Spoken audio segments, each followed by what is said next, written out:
Function కైనా order చేయండి 8919763872 www.sanatanjal.in. నిన్ననే ఉదయంనే ఆయన సభనైతే నిరాకరించేశారు. తెలంగాణ ఫార్మేషన్ డే సందర్భంగా ముఖ్యమంత్రి స్పీచ్ ఇచ్చారు.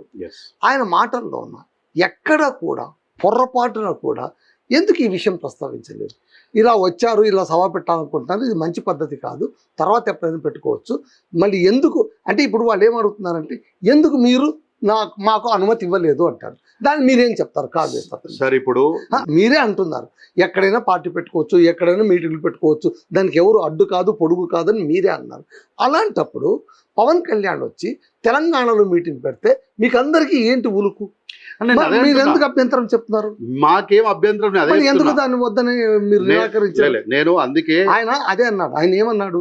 4 కోట్ల మంది తెలంగాణ జనాభాలో మా జనసేన వాళ్ళు తిప్పి కొడితే లక్ష లోపలే ఉంటారు, అంతకంటే తక్కువ కూడా ఉంటారు. నేను 2000 మంది, ఆఫ్టర్ ఆల్ 2000 మంది సాధకులతో అదేదో కన్వెన్షన్ హాల్లో ఏదో ముచ్చట్లు పెట్టుకోవాలనుకుంటే మీకు ఎందుకు ఇంత ఉరికిపాటు ఉంది? మేము ఏం చేస్తాము? మేమేమో ముఖ్యమంత్రి అయిపోతానా ఇక్కడ? చాలా స్ట్రైట్గా పౌరుషంగా మిమ్మల్ని నిలదీశారు. అదే పౌరుషం కాదు సార్, అది పౌరుషం కాదు. మళ్ళీ మీరు చెప్పండి. అది తలతిక్కతనం అంటారు. మళ్ళీ ఆ తలతిక్కతనాన్ని మీరు ఆన్సర్ ఇవ్వాలి కదా. నేను ఏమంటున్నా, అది తలతిక్కతనం అంటారు. నేనేమో ఓపెనింగ్లోనే నేనేం చెప్పిన ఓపెనింగ్ స్టేట్మెంటు, మీరు ఈడ తెలంగాణ రాష్ట్రంలో రాజకీయం చేయాలంటే మాకు వచ్చిన ఇబ్బంది ఏం లేదు, కానీ మీరు తెలంగాణ పురుడును వద్దన్నారు, మా ఆడబిడ్డలను అవమానించారు, తెలంగాణ సాయుధ రైతాంగ కాదు గద్దర్ని నేను చూసుకుని నేను కారు కొని ఇచ్చాను అన్నారు. ఇప్పుడు మీరేమంటారు? మీరు గద్దర్ అవార్డులు పెట్టారు, మీరు ఇప్పుడు అవార్డులు ఇచ్చి ఏదో గద్దర్కు మేము ఇది చేశామని మీ ముఖ్యమంత్రి రేవంత్ రెడ్డి మురిసిపోతున్నారు, కానీ పవన్ కళ్యాణ్ ఎప్పుడో కారు కొని ఇచ్చారట. మళ్ళీ మీరేం మాట్లాడరేంటి? నేను ఒక మాట అడుగుతా సార్. గద్దర్ గారు బతుకున్నప్పుడు తెలంగాణ రాజకీయాలు ఉన్నావు కదా, ఏం చచ్చిపోయలేవు కదా, తెలంగాణ రాజకీయాలు నువ్వు యాక్టివ్గానే పాడైనావు కదా. ఆ రోజు చెప్పేది ఉండే గద్దర్ గారు బతుకున్నప్పుడు చెప్పేది ఉండే ఈ మాట, గద్దర్ గారు తిరుగుతున్న కారు నేనే కొనిచ్చిన, గద్దర్కి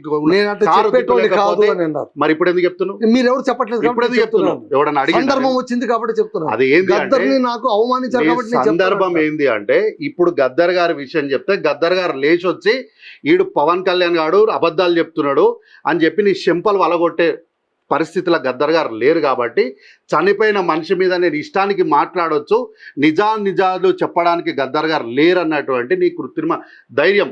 నువ్వు నిజంగా మొగోను అంటే మొగోని మాట ఎట్లా మాట్లాడుతుంటూ అంటే, గద్దర్ గారు బతుకున్న రోజే వచ్చి గద్దర్ గారు తిరుగుతున్న కారు నేను ఇప్పించిన అని చెప్తుండే. నువ్వు ఆ రోజు చెప్పకుండా ఆ రోజు అన్ని ఆడవట్ల రాజకీయాలు చేసి ఈ రోజు వచ్చి గద్దర్ గారికి నేను కారుకు వచ్చిన, గద్దర్ గారు తిరగడానికి కారుకు గతి లేకుండా అని ఈరోజు మాట్లాడడం ఏంటంటే నీ కుసంస్కారము. ఇందుకే అంటాం నువ్వు తెలంగాణలో ఉండొద్దు అని ఎందుకు అంటున్నామంటే, తెలంగాణలో ఎవరైనా సరే స్ట్రైట్ పాలిటిక్స్ చేస్తారు, స్ట్రైట్ పాలిటిక్స్ ఉంటాయి, ధైర్యంగా పాలిటిక్స్ చేస్తారు, చనిపోయిన వాళ్ళను గౌరవిస్తారు. వాళ్ళు మంచోళ్ళైనా చెడ్డోళ్ళైనా, ఇష్టం ఉన్నా ఇష్టం లేకపోయినా చనిపోయిన వాళ్ళ మీద ఆరోపణలు కానీ లేకపోతే వాళ్ళకి సంబంధించిన విషయాలను కానీ తెలంగాణ ప్రజలు ఎప్పుడు కూడా రాజకీయాల్లో మాట్లాడరు. కానీ చనిపోయిన గద్దర్ విషయము, ఆయన చనిపోయిన తర్వాత నువ్వు వచ్చి ఎందుకు ప్రస్తావిస్తున్నావు?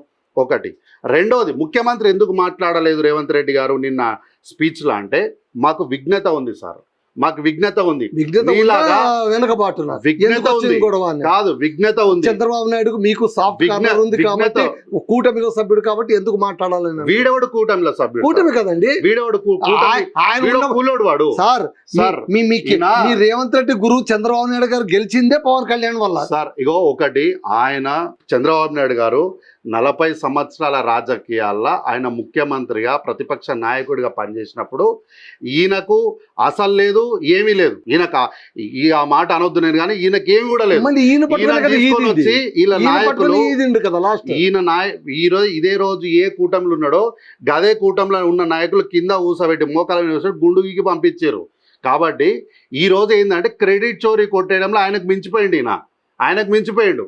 కాబట్టి మాకు విఘ్నత ఉంది. కాబట్టి అది పొలిటికల్ సభ కాదు, అది ప్రభుత్వ వేదిక. ప్రభుత్వ వేదికల మేమేం చెప్తాము, రాష్ట్ర ప్రజలకు, అన్ని రాజకీయ పక్షాలకు, అన్ని వర్గాలకు సంబంధించినటువంటి ప్రభుత్వం యొక్క ప్రతినిధిగా అక్కడ రేవంత్ రెడ్డి గారు మాట్లాడినాడు. కానీ అదే ఒకవేళ రేవంత్ రెడ్డి గారు కాంగ్రెస్ పార్టీ కార్యకర్తగానో ప్రతినిధిగానో మాట్లాడింటే బిడ్డ నీ సంగతి వేరేలాగా ఉంటుండే. నీ సంగతి వేరేలాగా ఉంటుండే. భయపడిన అంటున్నావు కదా. మీరు పవన్ కళ్యాణ్ అన్న చంద్రబాబు నాయుడు అయినా ఆయన అంత తొందరగా నోరు పారేసుకోరలేండి మీ ముఖ్యమంత్రి గారు. నేను ఏమంటాను సార్, ఆయననే కాదు ముఖ్యమంత్రి గారే కాదు, మేము కూడా ఎవరిని కూడా ఉట్టిగా మేమేమనము. ఈ రోజు కూడా స్పష్టంగా చెప్తున్నాం. ఈ రోజు కూడా రేవంత్ రెడ్డి స్పష్టంగా గారు చెప్తున్నాం. ఇప్పుడు పవన్ కళ్యాణ్ అన్నారు పూర్వాశ్రమంలో ఆయన ఎక్కడ ఉండేవాడు కదా అంటే ఏంటి, ఎలాగో మా ఇలాకనే అనేటువంటి ఒక ఆలోచన ఆయనకుంది. నేను అదే అంటున్నా. తెలుగుదేశం నుంచి వచ్చిన వ్యక్తి మనోడే. ఇప్పుడు అంటే పవన్ చంద్రబాబు కళ్యాణ్ నాయుడు గారు 2 రాష్ట్రాలకు ముఖ్యమంత్రి అనేటట్టుగా మాట్లాడారు. నేను ఏమంటున్నా, పవన్ కళ్యాణ్ గారికి రాజకీయాల పైన అవగాహన లేదు. కూలోడు మాట్లాడినట్టు మాట్లాడుతుంటే కూలోని మాటలకు విలువ లేదు. నేను అందుకే అంటున్నా, రేవంత్ రెడ్డి గారు టీడీపీ నుంచి ఇక్కడ ముఖ్యమంత్రి కాలే. టీడీపీ పార్టీకి ఉన్నటువంటి సభ్యత్వానికి రాజీనామా చేసి తర్వాత 2 నెలలు గ్యాప్ తీసుకొని ఆ గ్యాప్ తర్వాత కాంగ్రెస్ పార్టీలోకి వచ్చి చేరిండు. ఎక్కడ కూడా టీడీపీ నుంచి ఇక్కడికి వచ్చి పదవులు సంపాదించాలి, టీడీపీ నుంచి ఇక్కడ వచ్చి ముఖ్యమంత్రి కాలే. కాంగ్రెస్ పార్టీ కార్యకర్తగా పనిచేసి అక్కడి నుంచి కార్యనిర్వహణ అధ్యక్షుడయ్యి అక్కడి నుంచి పార్టీకి అధ్యక్షుడయ్యి ఇక్కడ జాకీలు పెట్టిన లేవదు అని జర్నలిస్టులు ఇక్కడ విశ్లేషణ చేయలేదా కాంగ్రెస్ పార్టీ గురించి? చచ్చిపోయిన పాము దీన్ని జాకీలు పెట్టిన కాంగ్రెస్ పార్టీ లేవదు అని జర్నలిస్టులు ఎంతమంది విశ్లేషణలు మనం వినలేదా?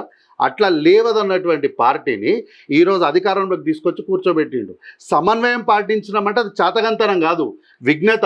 తెలంగాణ ప్రజలు విఘ్నతగా వ్యవహరించారు. కానీ ఈరోజు పవన్ కళ్యాణ్ గారు, ఇది ఇంకో విషయం కూడా సార్, ఇదేం పవన్ కళ్యాణ్ గారు కావాలనో లేకపోతే ఆయన జనసేన పార్టీని ఇక్కడ డెవలప్ చేయాలనో ఇట్లాంటి ఆలోచనలు ఉండేం చేసినటువంటి నిర్వాహం కాదు. ఇది కేవలం మోడీ గారు చెప్పినందుకు వచ్చారు. కేవలము ఇక్కడ తెలంగాణనే నెక్స్ట్ గురి, ఇక్కడ పాగా వేయాలన్నటువంటి బీజేపీ పార్టీ యొక్క అరాజకీయమైనటువంటి వికృత క్రీడలో భాగంగానే ఇక్కడ రాష్ట్రంలో ఉన్నటువంటి బీజేపీ పార్టీ వల్ల ఏమీ జరగట్లేదు. బీఆర్ఎస్ పార్టీ పూర్తిగా అయిపోయింది. సో మా లోపాయికారి యొక్క ప్రేమాయణం ఏదైతే చీకటి ఒప్పందం ఉందో ఇది ప్రజలకు తెలిసిపోయింది. కాబట్టి ఇవేమీ జరగట్లేదన్న ఒక అంతిమ నిర్ణయానికి వచ్చిన తర్వాత ఈ కూల్లో నీడ ముందర పెట్టి కూల్ పని చేయించుకుంటారు అంతే. సార్ ఈ సెషన్లో చివరికి వస్తాను అడుగుతాను మిమ్మల్ని. పవన్ కళ్యాణ్ గారు కోడి చెరువు కబ్జా గురించి మాట్లాడుతూ ఆయన చాలా ఓపెన్గా ఒక మాట అన్నారు, నేను ఆ చెరువును కబ్జా చేశాను. ఎవడయ్యా ఆ మాట అనేది? ఒకవేళ నిజంగా నేను కబ్జా చేశానని గవర్నమెంట్ చెప్పమనండి, ఇచ్చేస్తాను నేను ఇచ్చేస్తానన్నారు. ఇప్పుడు మీ ముఖ్యమంత్రి గారు, మీ హైడ్రా రంగనాథ్ గారు ఏం చేయబోతున్నారు? ఇయ్యనికే వీడేవాడు తీసుకొని ఆయన అన్నందుకు మీ స్పందన నేను అందుకే అంటున్నా, చెరువు అయితే అయిందే కదా. నేను వాందెందుకైతే చెరువు తెలంగాణ రాష్ట్ర డాక్యుమెంట్లు ఉన్నాయి. నేను అందుకే ఆయన కొన్నాడు కదండి. వీడు రాసియాల్సిన అవసరం లేదు మాకు. మేము దాన్ని చెప్పండి, అది కబ్జానా లేకుంటే గనక నార్మల్ గా ఆయన డాక్యుమెంట్లు పెట్టి లింక్ డాక్యుమెంట్ల ప్రకారం కొన్నదా? సార్ ఇప్పుడు వట్టి వసంత్ కుమార్ గారు మాజీ, ఐ థింక్ ఆయన సబ్జెక్ట్ కరెక్షన్, ఆయన మాజీ మంత్రి వర్యులు వట్టి వసంత్ కుమార్, ఆయన ఒక దగ్గర ల్యాండ్ కబ్జా జరిగింది అని, ఎందుకు దీనిపైన హైడ్రా చర్యలు తీసుకుంటలేదని వివత్సంగా చాలా మంది మాట్లాడారు. ఆ రోజు కూడా మేమేమన్నాము, వాళ్ళు మాట్లాడినట్టు మేము ఆవేశపడం. హైడ్రా అనేది ప్రభుత్వంలో భాగమైనటువంటి సంస్థ. మేము ఇష్టం వచ్చినట్టు కాంగ్రెస్ పార్టీలో వ్యవహరించినట్టు ప్రభుత్వంలో మేము వ్యవహరించాం. పార్టీలో ఆవేశంగా వ్యవహరించవచ్చు కానీ ప్రభుత్వంలో సమన్వయంతో విజ్ఞతతో వ్యవహరిస్తాం. ఆ రోజు కూడా మేము ఓపికతో ఉన్నాం. కానీ ఒక రోజు వచ్చిన రోజు ఏం చేసినాము, ఆయన అడ్డం పొడుగు ఎట్లా నిలబడినా కూడా మొత్తం నీలమట్టం చేసేదాకా ఇడిచిపెట్టాలి. తర్వాత పెద్ద బిల్డింగ్లు పల్లంరాజు గారివి మా దగ్గరనే కాంగ్రెస్ పార్టీలో కేంద్ర మంత్రిగా పనిచేసిండు. సోనియా గాంధీ గారిని కలవడానికి ఎవరు అపాయింట్మెంట్ అవసరం లేదు ఆయనకు. నేరుగా మేడంని, రాహుల్ గాంధీ గారిని కలవగలిగినటువంటి సత్తా ఉన్నటువంటి నాయకుడు. ఆయనను సైతము మేమేం ఆయన మావోడు కదా అని మేము చూడలే, మా చుట్టం కదా అని ఏం చూడలే, నీలమట్టం చేసినాం. నాగార్జున గారు ఇక్కడే ఉన్నారు తెలంగాణలో. వారు పూర్తి స్థాయిలో తెలంగాణ ప్రభుత్వానికి సహకరిస్తున్నప్పటికీ కూడా మావోడే కదా దోస్తను ఏమి విడిచిపెట్టలే, మొత్తం తీసేసి మొత్తం నీలమట్టం చేసి పడేసినాం. సో కోడి చెరువు విషయంలో కూడా పూర్తి స్థాయి ఆధారాలన్నీ పట్టుకున్న రోజు నువ్వు పవన్ కళ్యాణ్ అయినా, ఫ్లవర్ కళ్యాణ్ అయినా